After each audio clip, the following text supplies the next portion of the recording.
Hola, buenas tardes. Soy Ángel Molina. El pasado día 6 de mayo, el Ateneo Escurialense y la tertulia literaria La Fuente me brindaron la posibilidad de hablar un poquito de mi experiencia como voluntaria en arqueología. Para esta tarea me ayudaron varias campañas arqueológicas en las que he estado y la ponente que tenemos esta tarde me ha ayudado mucho a preparar la ponencia que traje el otro día, y hoy va a ser ella la protagonista, la que va a hablar de hallazgos y relacionados también con el yacimiento del que es codirectora. Por eso agradezco eso al Ateneo y también a Pilar Rodríguez La Serna de la tertulia el brindarme la posibilidad de poder presentar a esta amiga su ponencia. Ella es Pilar San Clemente Geijo, es arqueóloga y codirectora del proyecto arqueológico del Cerro de los Almadenes, junto con Mariana Yarzagüena y Santiago Valiente desde 2010. Realiza campañas de verano en este yacimiento y en ellas ha familiarizado a voluntarios y estudiantes de arqueología con la práctica del trabajo de campo y laboratorio, como pudisteis observar en la ponencia que yo di el otro día. Durante los últimos años se ha dedicado preferentemente a la arqueología de la producción y especialmente la relacionada con la minería en Otero de Herreros, en Segovia, y las salinas del distrito de Espartinas, en Cienpozuelos, Madrid. En estos proyectos ha colaborado estrechamente con la Sociedad Española de Historia de la Arqueología. Y también ha realizado investigaciones sobre yacimientos de la Edad de Hierro en Guadalajara, fortificaciones como Valderradela en Chinchón, el armamento y el equipo para la guerra. Sobre estos temas ha realizado publicaciones y también ha realizado publicaciones relacionadas con los pioneros de la arqueología. Y como decía antes, pues yo he tenido la suerte de que he sido uno de esos voluntarios y colaboradores durante 3 campañas con ella, y también pues he sido de los que he aprendido muchísimo con ella. Y yo creo que vamos a aprender esta tarde mucho más y seguiremos abundando en eso. Y sin más, pues creo que vamos a empezar y os dejo con Pilar San Clemente Geijo. Muchas gracias. Hola, buenas tardes. Agradezco a los asistentes la participación en esta charla online. Agradezco al Ateneo Escurialense su invitación. Y bueno, pues comentaros que yo soy participante de un equipo de investigadores del proyecto arqueológico del Cerro de los Almadenes desde hace 10 años. O sea, yo soy una más en el equipo. Entonces, bueno, pues decir que de este proyecto forman parte, además de los codirectores que ha comentado Ángel, Mariano Yarzagüena y Santiago Valiente, como codirectores y yo misma.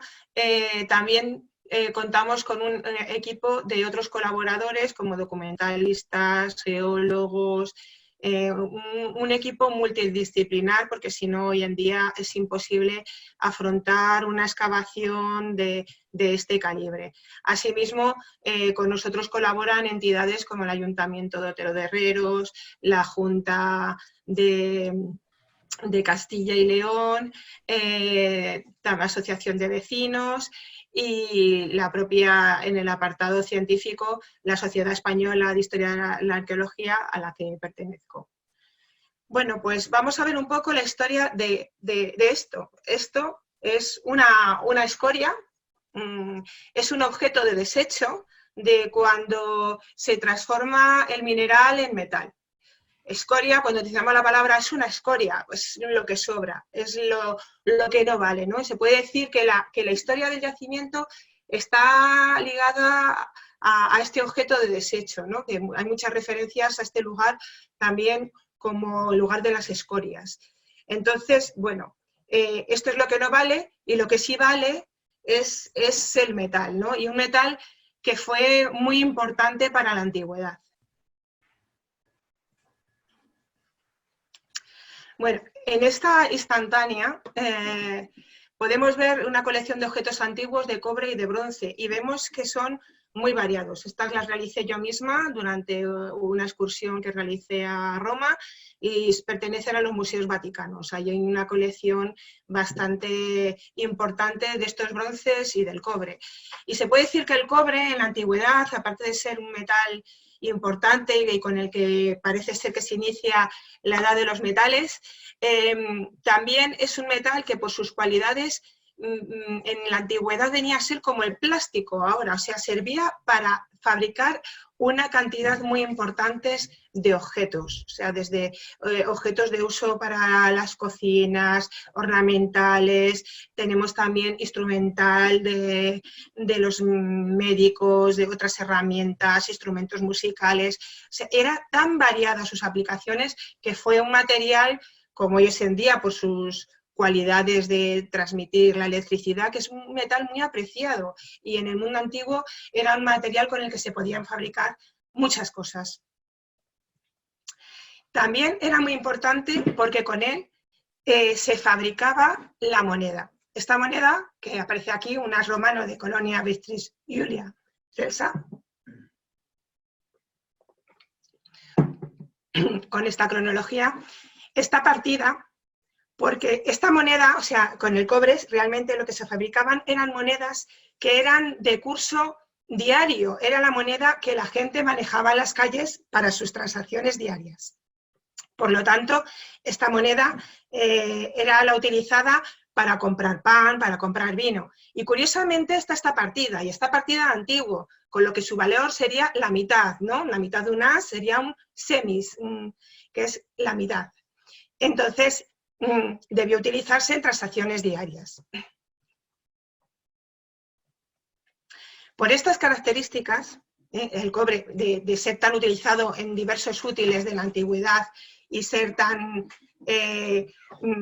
manejable, por estas cualidades, el cobre también fue un metal estratégico de cara al gobierno de Roma. Era un metal que el gobierno intentó controlar sobre todo durante el periodo imperial. Era porque, además del oro y la plata, que se utilizaban también para la fabricación de objetos ornamentales y también para la fabricación de moneda, eran los tres metales que el gobierno romano deseaba controlar: el oro para la fabricación de los áureos, la plata para la fabricación de denarios y la moneda circulante, la moneda con la que se romanizaba también a otros pueblos, con el cobre. Bueno, aquí estamos observando una de las primeras menciones a este lugar en libros, es el mapa realizado por José Aparicio de Calatrava y se realiza en el año 1797 y es la respuesta al interrogatorio de Tomás López para elaborar el Diccionario Geográfico de España. Y aquí vemos la ubicación de lo que él denomina cosas memorables del lugar, y son dos grandes montañas de escoria. Pues bien, esta es la representación que se hace en el siglo XVIII de la cartografía, que no está muy mal hecha, pero luego nos atendemos a estas consideraciones que hace aquí. Y aquí observamos cómo el mapa actual, ¿no?, del lugar, de Otero de Ríos.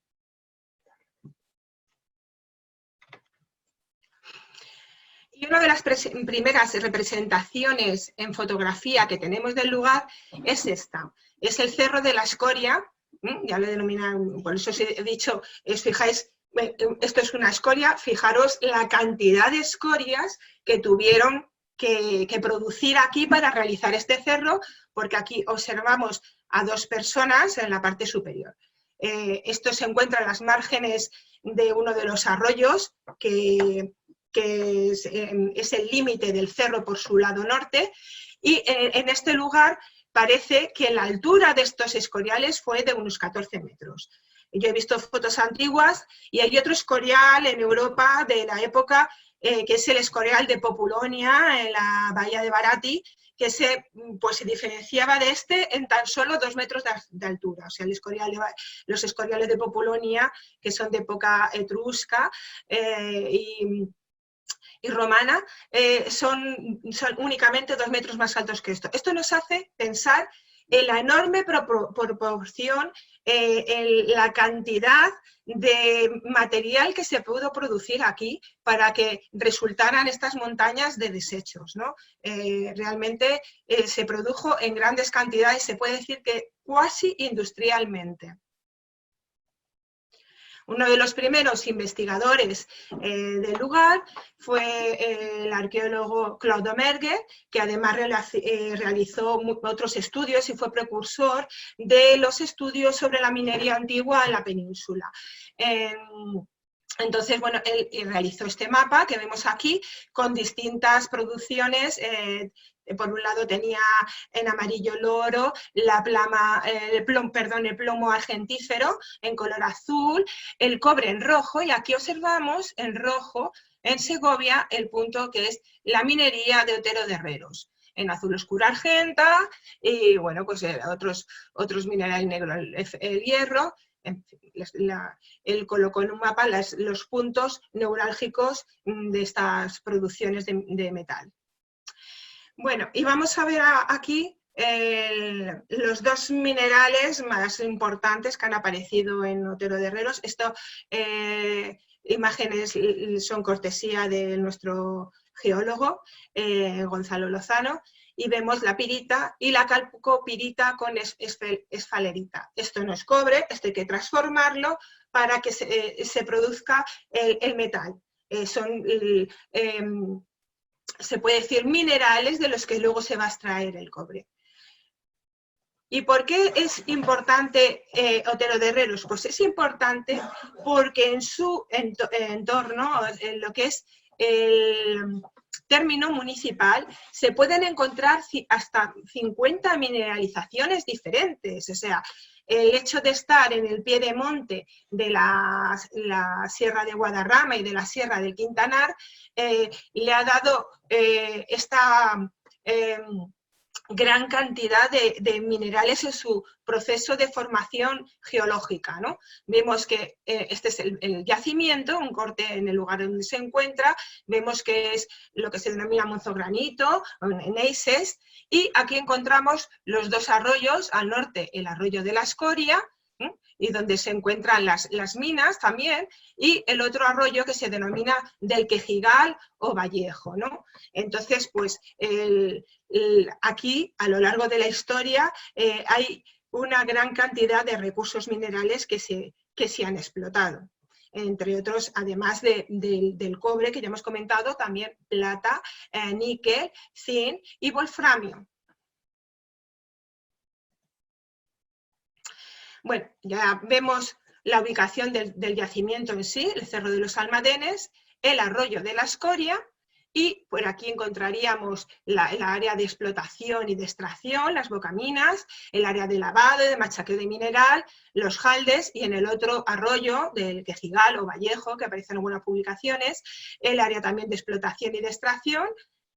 Y aquí ya nos encontraríamos donde hemos estado realizando nuestras excavaciones a lo largo de los últimos 10 años, las zonas de hornos hacia el norte, también aprovechando el factor del viento para que los vapores que puedan producir estos hornos cojan altura y puedan llegar a partes más altas de la atmósfera. Y luego tenemos aquí el área de almacenamiento, de administración.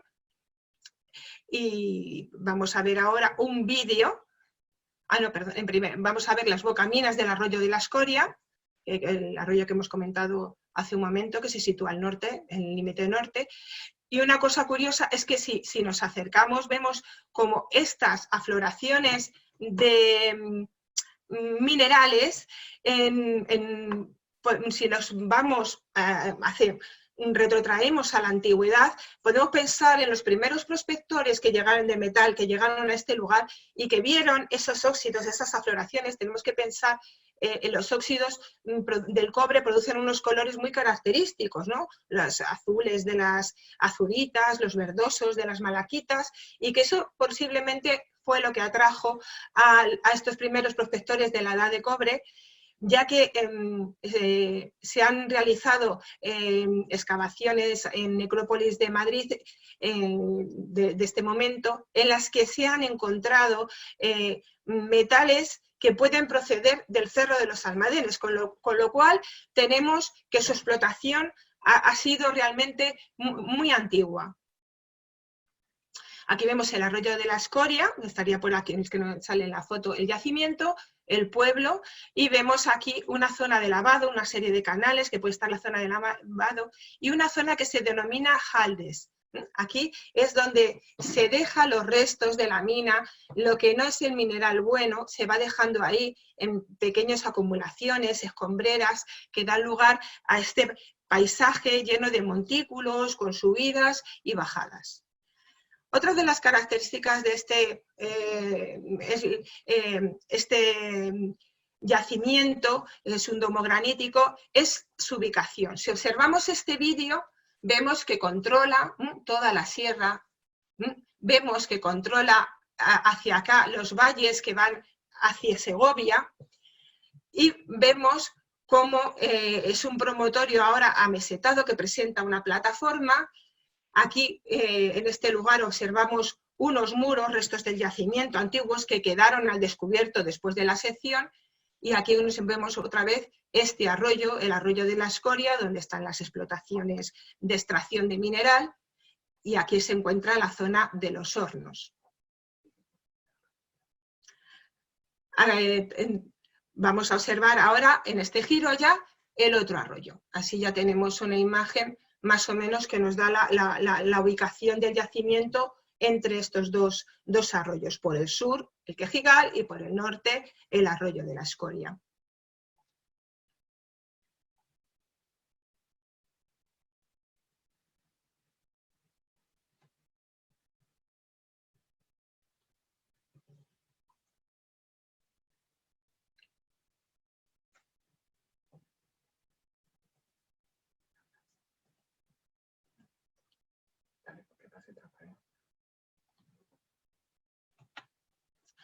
Muy bien. Hoy en día, para hacer los estudios de visibilidad, aparte de ver el yacimiento en el terreno, ¿no?, y el propio arqueólogo ver lo que se ve, se utilizan otras composiciones, como es la cartografía digital, mediante la que hemos elaborado este estudio de visibilidad, un poco para también ver el control visual, que al fin y al cabo va a ser el control estratégico de este yacimiento, sobre todo su territorio. Está hablando ella. ¿Sí? Aquí vemos en este estudio de visibilidad el radio de acción de unos 50 kilómetros en torno al yacimiento, y está realizado mediante un modelo digital de elevaciones del terreno que está proporcionado por el Instituto Geográfico Nacional.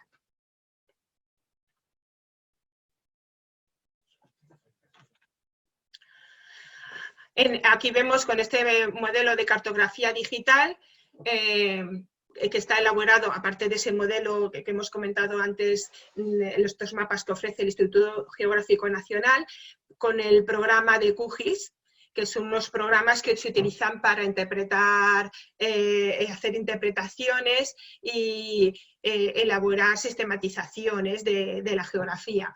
En el punto rojo se encuentra el yacimiento, y aquí se encuentra Segovia. Es que desde el yacimiento, curiosamente, se ve perfectamente Segovia. Y desde que empezamos a excavar, se ve Segovia. Y toda esta zona clara es realmente lo que se ve desde el yacimiento. Desde aquí todo lo claro se ve desde el yacimiento. Hay también 3 puntos geográficos muy interesantes que se ven del yacimiento, y es aquí, que es la Sierra del Calocos, lo que ellos llaman allí en Segovia el Caloco, el Caloquillo, el Caloquete, que son 3 montes que van como en gradación de altura, curiosamente. Los puntos rojos nos indican puntos geográficos de interés, los puntos negros nos indican las minas, y los puntos en naranja son canteras.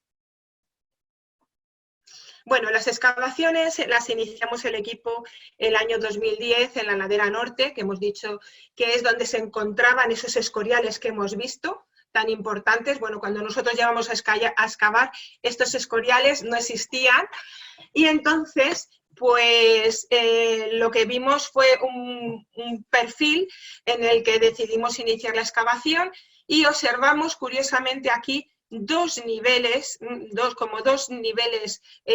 estratos, entre medias de los cuales se ubicaban estos desechos de la fundición, especialmente lo que conocemos como paredes de hornos lingoteras y algo de escorias. Aquí observamos escorias, aquí también, y paredes de horno. Lo que nos llevó a pensar que era una zona donde había habido hornos, pero estos hornos habían sido amortizados totalmente, no se podía reconstruir ninguno. Y también descubrimos en este lugar una atarjea, que la vemos aquí. Esta tarjea es una canalización de agua. Esta tarjea se interna en el cerro unos 9 metros y en ella encontramos unos fragmentos de cerámica que nos remiten al siglo VI antes de Cristo. Por lo tanto, estamos hablando de la Edad de Hierro. Hemos comentado que parece haber indicios en necrópolis de Madrid de que los metales de Otero de Herreros aparecen ya en inicios de la Edad del Cobre y Edad del Bronce. Aquí ya tuvimos fehacientemente que en la Edad del Hierro aquí se está produciendo metal, ¿no? Lo único es que no hemos localizado las estructuras de ese momento todavía. Bueno, las excavaciones prosiguieron justo encima de este perfil, en la ladera norte, y localizamos una batería de hornos, que es lo que en principio puso en el mapa totalmente a Otero de Herreros como un centro productor de metal en la antigüedad. Pues bien, esta batería de hornos son 1, 2, 3, 4 y 5 hornos los que se descubrieron, y aquí otra vez otra tarjea. ¿Qué quiere decir? Que además de la metalurgia, para realizar la metalurgia era imprescindible el control del territorio que hemos comentado para surtirse del mineral, control de recursos como la madera, la que se utiliza en los hornos, y otro recurso importante es el agua. O sea, debía haber un abastecimiento constante de agua porque las labores de metalurgia así lo requerían. Y también se hizo una hidráulica importante en el lugar, construyendo diferentes atarjeas. Esta en un momento se utilizó, pero luego dejó de utilizarse.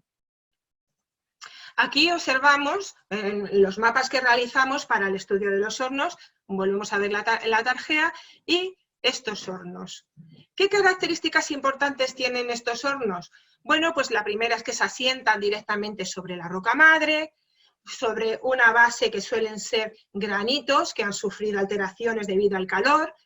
Tienen un recubrimiento, les queda un recubrimiento de las escorias que están adheridas a las paredes del horno, que estos hornos están realizados en arcilla. Para saber más de estos hornos tuvimos que hacer analíticas diversas. Estas analíticas dieron como resultados que la fundición fue suficientemente fluida a una elevada temperatura para que se separara el metal de la escoria, produciendo la anortita, que es un silicato cálcico alumínico que se alcanza en temperaturas mayores de 1400 grados, la fayalita, que también se alcanza a temperaturas de 1100 grados y sirve también para separar el hierro del cobre. También no aparece estaño plomo en él, por lo que se trata de procesos de reducción primaria de mineral de cobre y de zinc. Entonces, le hicimos a esas paredes de horno, a esa arcilla, se le puede realizar una prueba, una analítica que se denomina termoluminiscencia. Y nos dio una cronología entre el 479 y 529 a.C. Además, se hizo un estudio arqueomagnético que también nos dio una cronología entre el 431 y el 517 después de Cristo. ¿Qué quiere decir esto? Estamos ante unos hornos, que los primeros de la península, que son de cronología tardoantigua, cuando ya el Imperio Romano ha llegado a su fin, y ya están por aquí los visigodos. Por lo tanto, es un hallazgo muy importante. También encontramos restos de cerámica visigoda. Esta cerámica visigoda que observamos aquí se caracteriza porque está bruñida, tiene unos baquetones y presenta unas decoraciones de lúlulas y de como espigas o elementos vegetales que están estampillados en ella. La cronología de esta cerámica también se localiza en torno al 475-480 después de Cristo. O sea, que esto también nos corrobora la presencia de que estamos ante unos hornos de época tardoantigua visigoda.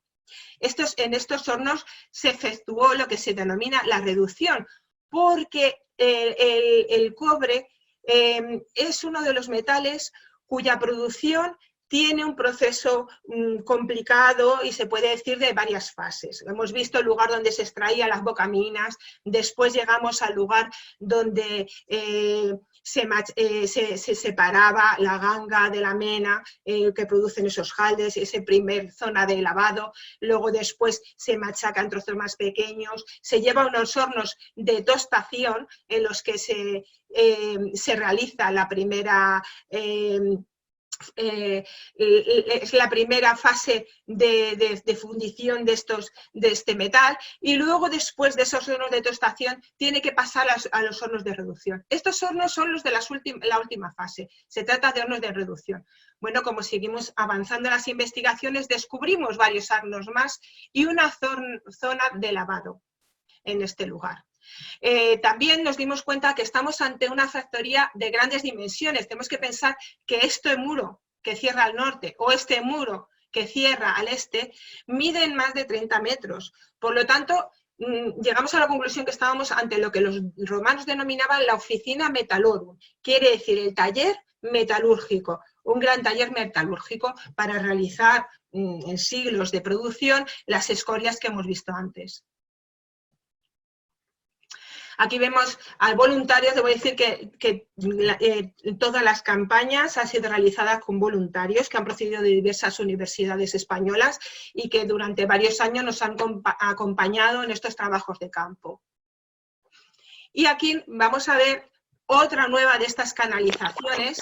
Observamos aquí esta canalización que traspasa el muro este y sale fuera del muro para desaguar el agua, posiblemente de esa zona de lavadero que hemos visto antes, y en este lugar tuvo lugar el hallazgo de muchas de las monedas que han aparecido en el yacimiento y, por ejemplo, de esta lingotera. Estas lingoteras que ya estudió el profesor Clodomergue, las definió como de tipo 1, que aparecen también en otros lugares de Europa, pero nosotros consideramos que pueden tratarse de bases removibles del horno, que se sacaban luego del horno, todavía medio calientes para extraer el metal. Estamos realmente haciendo estudios de ver si realmente son bases removibles o lingoteras a las que llega el metal fundido.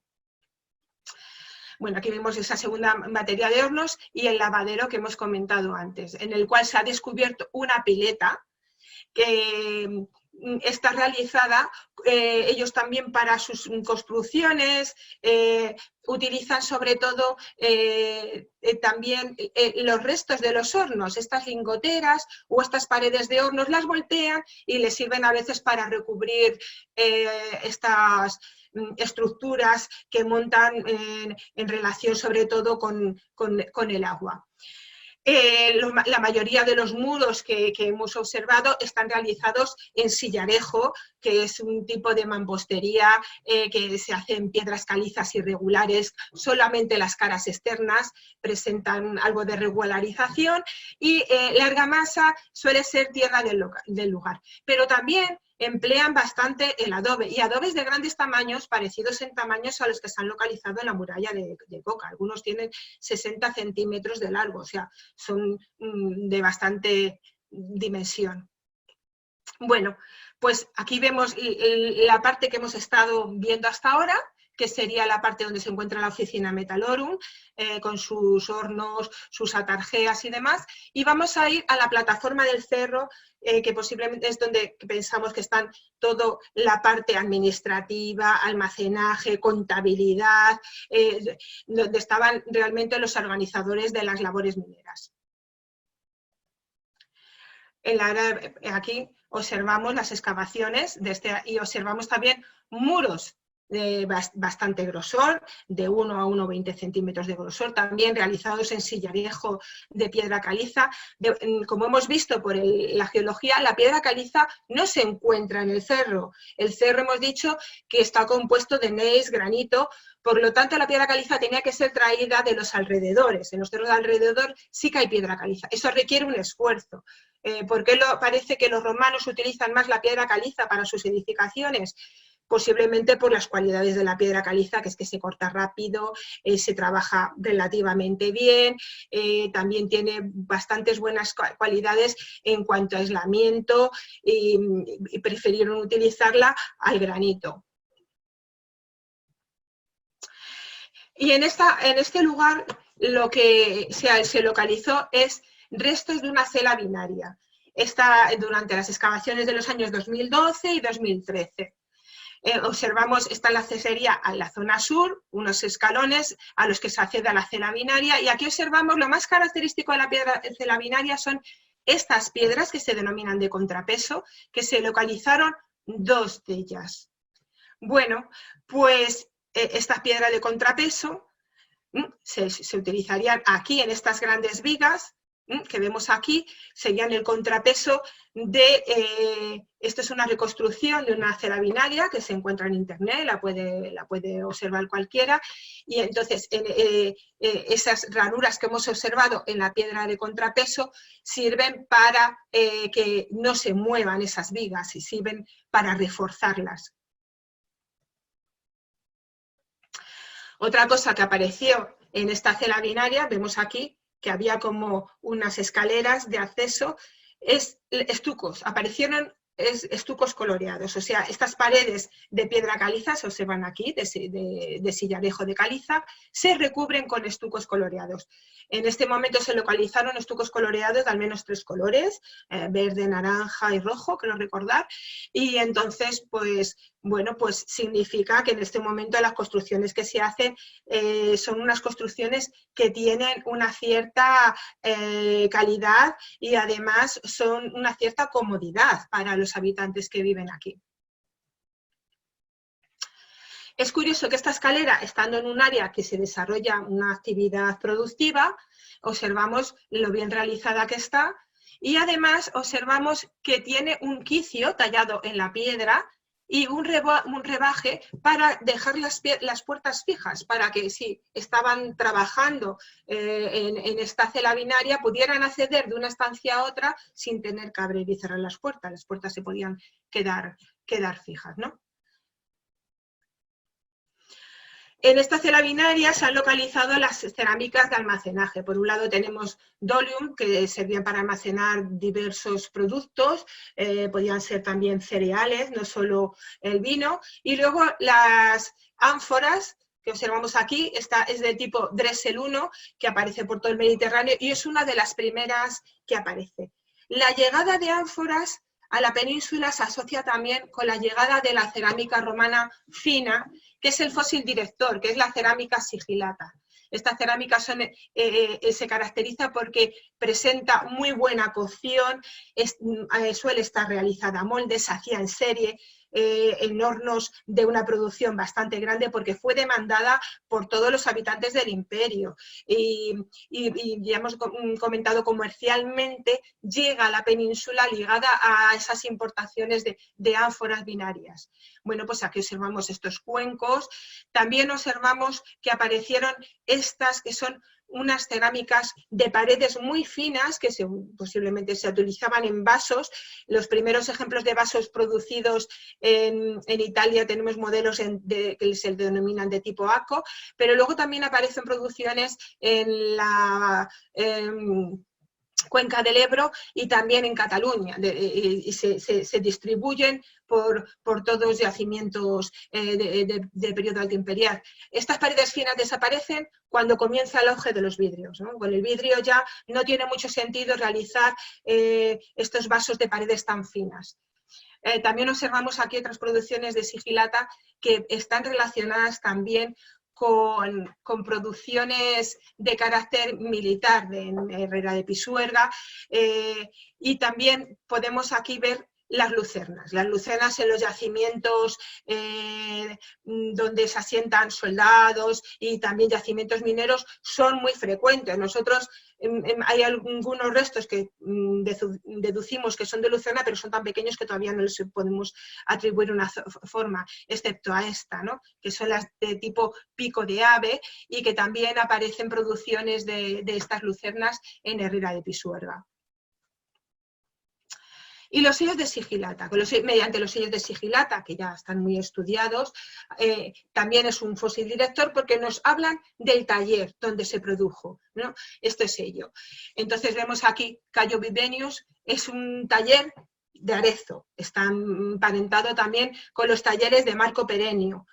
Son producciones que aparecen en diversos puntos de la península ibérica, en diversos yacimientos, es bastante frecuente.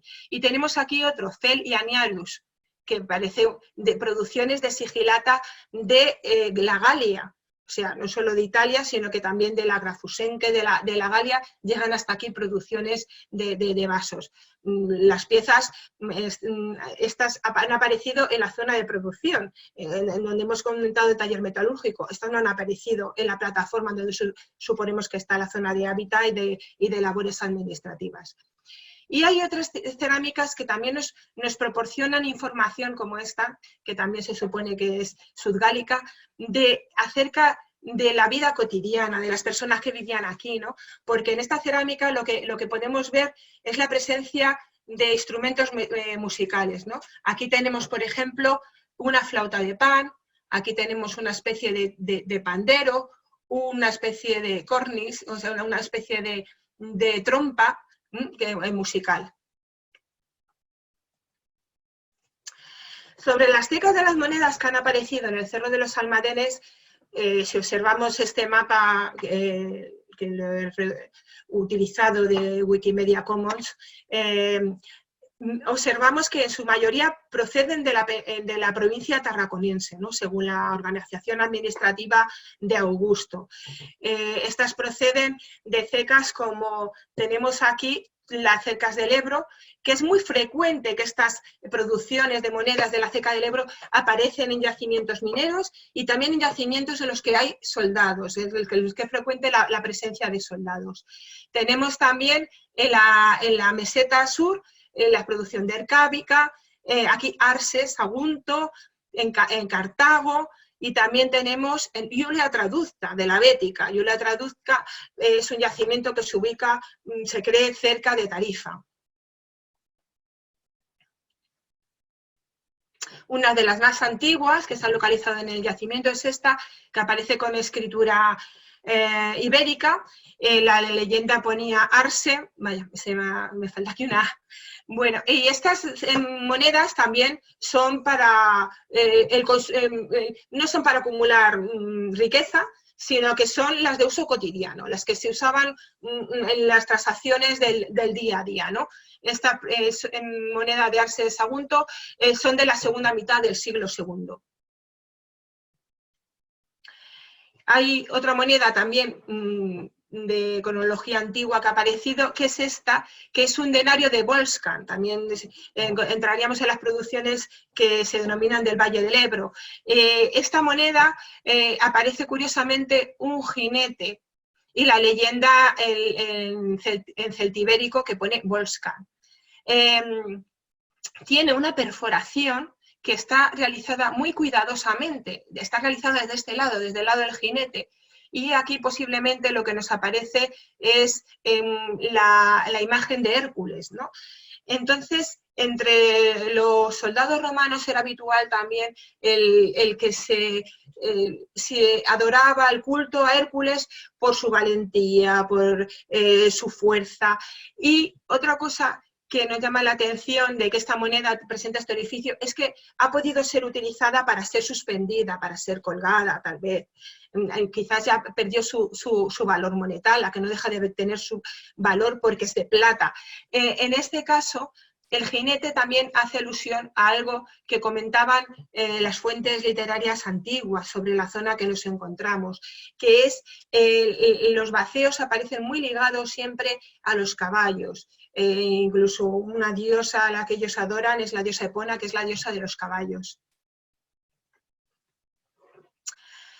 Y esta es una moneda de César Augusta, que se hace después de, se acuña justo después de la fundación de César Augusta. Aquí se ve muy bien el emperador y le vemos con el símbolo y el litium, ¿no? El litium es esta especie de, se puede decir, bastón, que recuerda un poco también el heredado ahora por el Papa, que también presentan ese bastón que es como curvo, y el símbolo, que es una especie de cazo para hacer ofrendas rituales cuando ellos hacían sus ritos religiosos. Voy a poner esta imagen que se ve mucho mejor, ¿no? Cómo sería la moneda, es un dibujo. Y esto también es curioso, el que aparezca es un sacerdote que lleva lo que llaman la yunta fundacional. Los romanos toman la tradición etrusca de cuando ellos hacen las ciudades, la trazan, el perímetro de la ciudad lo trazan realizando un surco, el surco fundacional, y ese surco normalmente lo realiza un augur con una yunta, que suele ser un buey, una ternera blanca, es todo para separar lo que ellos denominan el orbe, que es todo lo de fuera, de la urbe, que va a ser lo que está dentro del muro de la ciudad. Y la aparición de esta moneda fue en un lugar curioso, porque fue una especie de intersección de muros, estaba ahí metida, ¿no? Y tal vez nos puede hacer pensar en el momento que esa habitación se hace, a veces se colocaban monedas como ofrendas en habitaciones que se construyen esnobo para que yo creo que, en mi opinión, puede ser que la simbología de la moneda, de ese rito fundacional de la ciudad, se traslada a la construcción de esta casa que en el yacimiento del Cerro de los Almadenes. También han aparecido pesas de telar, lo que nos habla, ya hemos visto la actividad metalurgia de producción, la actividad de producción del vino, y luego otra producción que sería la textil, que sería muy importante porque estos son los tres únicos que han aparecido enteros, por eso los pongo. También vemos en estos la S, que es el símbolo de la persona que poseyó esta pesa de telar. Tenemos aquí unos que parecen de tradición antigua, que presentan el orificio para su suspensión en el lateral. Este parece incluso una azuela, recuerda una azuela. Este tiene una forma más trapezoidal, y este que tiene una forma prismática, que desde muchos ejemplos en ciudades romanas han aparecido infinidad de ellos, incluso en la Bética, en Córdoba, en el museo se puede ver alguno que tiene esta forma de prisma cuadrado que casi tiene forma de ladrillo. Iniciamos las excavaciones del sector 6 en el año 2016, después de unas prospecciones. Esta es una imagen aérea del año 2018, cómo quedó la excavación, y lo que observamos es un grueso muro. Este grueso muro nos lleva también a pensar que posiblemente está ya en la zona de la plataforma, lo que nos lleva a pensar en la existencia de un edificio posiblemente fortificado. Cuando ya se pacifica la zona, en el año 90 a.C., se inicia una producción posiblemente en gran escala, y pensamos, así, bueno, como en otros lugares donde se crean minas en época romana, que la ingeniería, la puesta en marcha de las minas es llevada por algún contingente militar que construye esta fortificación, que tenemos que pensar que este muro de 1,20 centímetros de ancho, en altura, si seguimos la proporción de Vitruvio, podría alcanzar casi los 9 metros de altura. Pero bueno, ya hemos visto en esos mapas que hemos visto de visibilidad del territorio que no es necesario, que simplemente con 6 metros tenemos casi una visibilidad del entorno de casi 50 kilómetros. Entonces, pues está reforzado un poco la idea de que pensemos que estamos ante un edificio primero fortificado, que serviría para esta guarnición militar y el control del territorio, al que luego se adosan estas estancias. En este lugar de aquí, en esta intersección de muros, es curiosamente en la parte más inferior donde se localizó la moneda que hemos comentado con el rito fundacional. Esto es una reconstrucción 3D que también se realizan mediante fotos para trabajar sobre ellas en nuestras investigaciones. Observamos cómo este muro está realizado totalmente en piedra caliza y volvemos a recordar que en el cerro no es originaria la piedra caliza, sino el gneiss del granito, por lo tanto, esta piedra caliza se tiene que traer de las inmediaciones con el consiguiente esfuerzo, ¿no? Esta es una imagen de los dibujos que realizamos y vamos a fijarnos en esta línea verde tenue que aparece porque es la línea de estucos que se tienen documentados. Esta línea de estucos. Esta es en la final de las excavaciones del año 2019, localizamos aquí en esta zona una escalera que es donde apareció la escultura de la dama, de la que no voy a tardar en hablar de ella.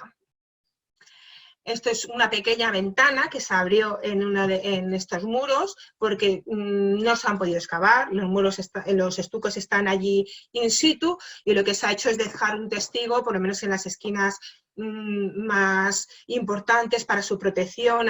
Esto lleva unas labores de conservación que tienen unos requerimientos técnicos bastante rigurosos, entonces para que no se deterioren lo mejor es dejarlos tal cual y se abre una pequeña ventanita. Esta ventanita no tiene más de 5 centímetros para ver y observamos pues a una altura de 2,10 metros de donde empieza el muro que hemos visto, estos estucos que presentan un color azulado. Por lo tanto, otra vez nos encontramos ante unas estancias cómodas, decoradas, o sea, están hablando de verdaderamente estamos en lo que es la civilización romana.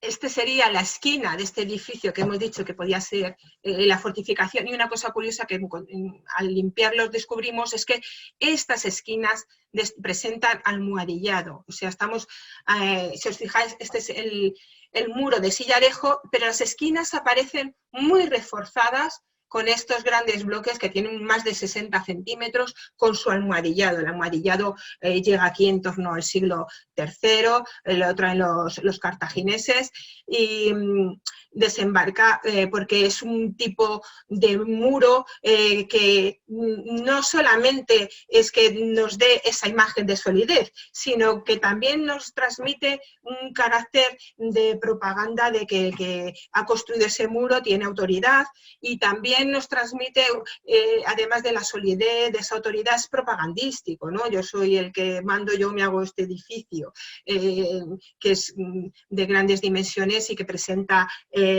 esta construcción posiblemente, que hemos hablado, que nos encontramos ante un espacio fortificado, ¿no? Bueno, el hallazgo de la dama, aquí observamos, esto fue minutos antes de encontrarla, 2 voluntarios que estaban excavando allí, David González de Vega y Alejandro Mauriño, que ese día se llevaron una grata sorpresa porque no es lo habitual. Encontrarte una escultura en la excavación es algo que es como, bueno, pues nosotros la encontramos después de 10 años. Y la verdad nos sorprendió mucho y ha sido un hallazgo de los más gratos que nos ha dado el yacimiento, que nos ha dado muchos momentos gratos, pero este pues fue realmente sorprendente y maravilloso.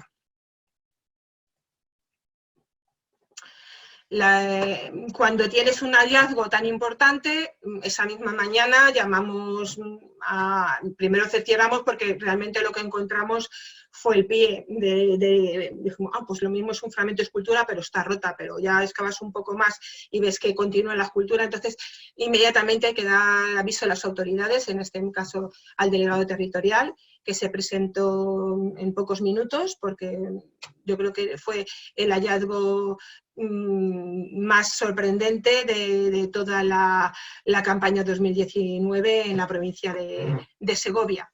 Entonces, pues nos instó a que lo sacáramos rápido, porque un problema que tienen estos hallazgos es que, bueno, pues si no los traes en a la brevedad, pues por la noche pues puede entrar algún furtivo en el yacimiento y sacar la pieza, ¿no? Con lo cual pues se pierde la pieza y la posible documentación.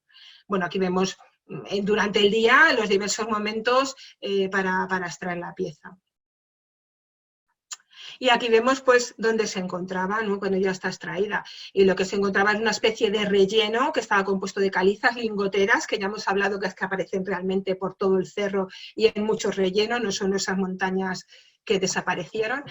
Y entonces, cuando continuó la excavación, lo que observamos fue esta escalera, 4 escalones. Ya hemos hablado de la otra escalera que vimos en la acera binaria para una edificación que puede encontrarse a diferente altura, pues aquí posiblemente nos encontramos una escalera que nos lleva a ese espacio de la plataforma que hemos hablado, al interior de ese lugar, que todavía nos queda pues, por descubrir mucho, porque no sabemos realmente. Pensamos que las escaleras están achicadas mediante estos muros, pero todavía no sabemos cuándo son estrechadas, ni las dimensiones.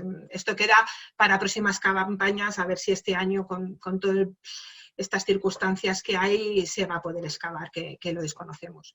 Bueno, aquí vemos instantáneas de la dama. Voy a comentar que mide unos 76 centímetros de altura, en la base lo que queda son unos 45 centímetros de ancho. Por detrás no está tallada, pensamos que estaba colocada en algún tipo de hornacina.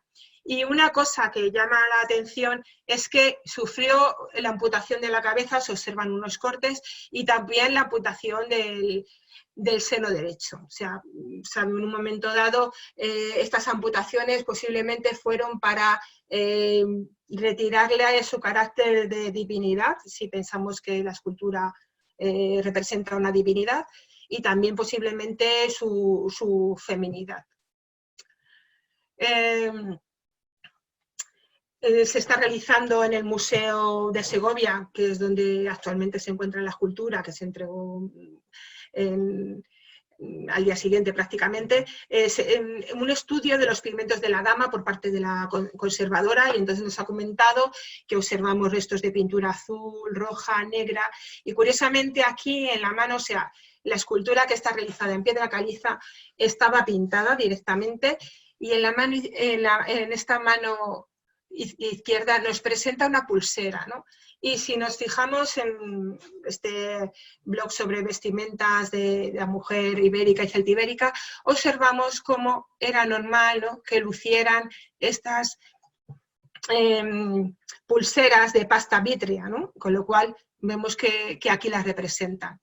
Esta escultura, que tiene una visión frontal, sedente, porque me parece que está sentada, pero no tiene trono, curiosamente, lo observamos como si estuviera un mismo bloque, pero parece realizada en 2 fases o algo así, porque por un lado encontramos el hieratismo de la parte superior, estos pliegues, ¿no?, que aparecen realizados levemente, que son meras incisiones, y sin embargo en la parte de las piernas observamos cómo se le da movimiento, ¿no?, con esto que se denomina contrapuesto, que aparece en el siglo V en Grecia, ¿no?, y es para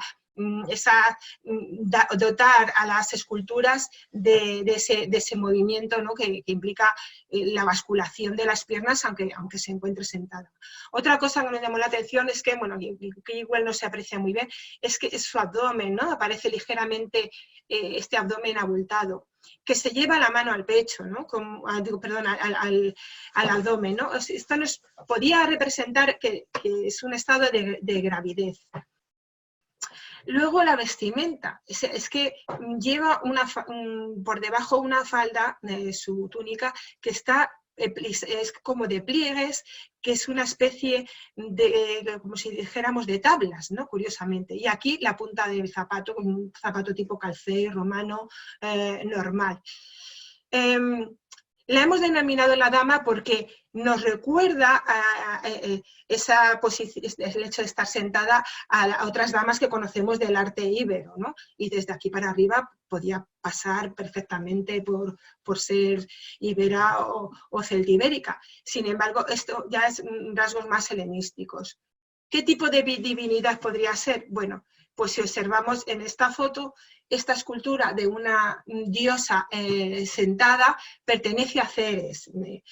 Ceres está también relacionada con el submundo, porque su hija raptada, llevada al infierno, al submundo, y ella tiene que ir a rescatarla, ¿no? De ahí las estaciones, la primavera, el otoño, cuando Ceres está rescatando a su hija del inframundo. Entonces, Ceres es nuestra Cibeles también, es la diosa de la abundancia, la diosa de la fecundidad, la diosa de la tierra.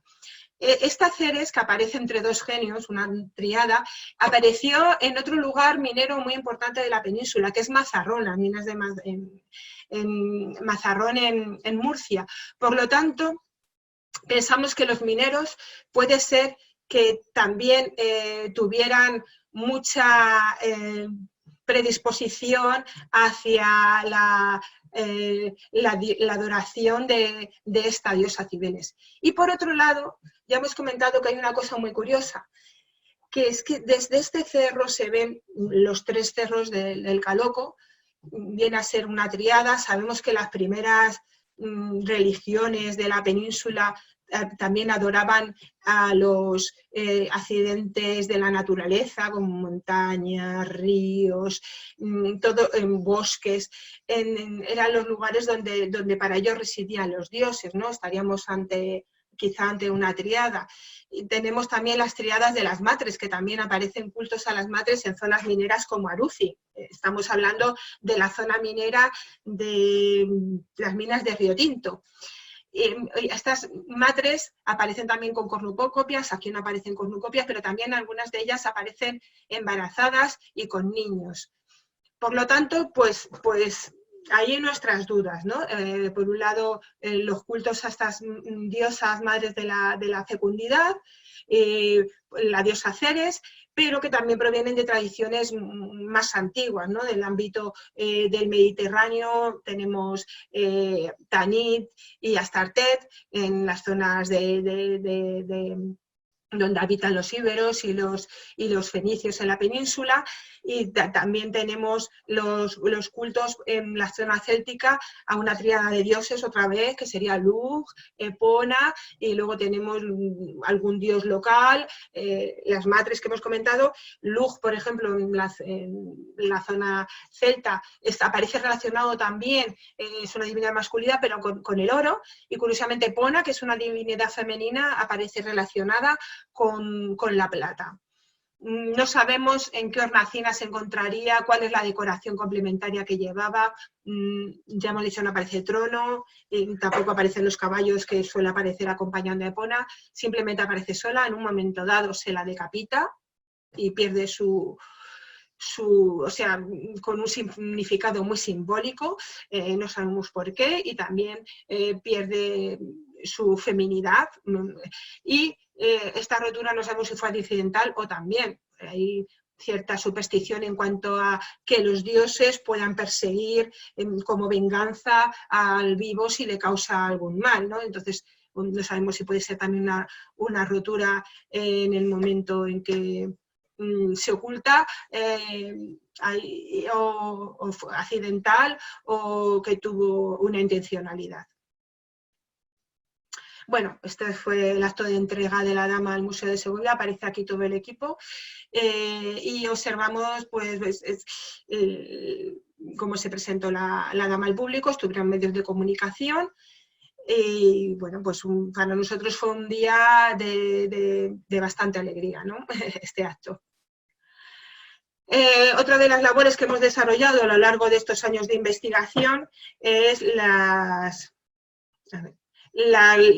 asistencia a muchos congresos, sobre todo congresos relacionados con la minería antigua, que en su mayoría aparecen organizados por la SEGIM, que es la Sociedad Española para la Defensa del Patrimonio Geológico y Minero. Ellos también nos han visitado, se han hecho excursiones de profesionales, también hay grupos que han venido de estudiantes, y se han realizado durante estos 10 años numerosas publicaciones, tanto en publicaciones del ámbito de la minería antigua, como publicaciones del ámbito de la arqueología, sobre todo lo que hemos hemos comentado sobre todas las diferentes hallazgos e interpretaciones que hemos hecho hasta ahora del yacimiento.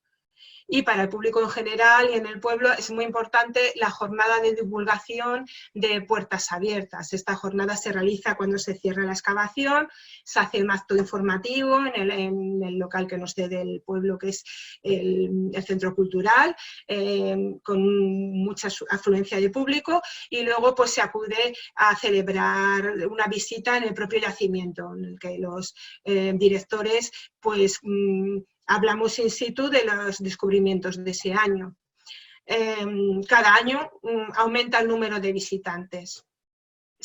Para el futuro, bueno, pues si tenemos en cuenta que Segovia recibe al año unos 2 millones de visitantes y que normalmente esos visitantes, muchos proceden de la Comunidad de Madrid y de los alrededores y que ya han visitado Segovia y conocen muchos de los monumentos. Por lo tanto, el futuro es que la población que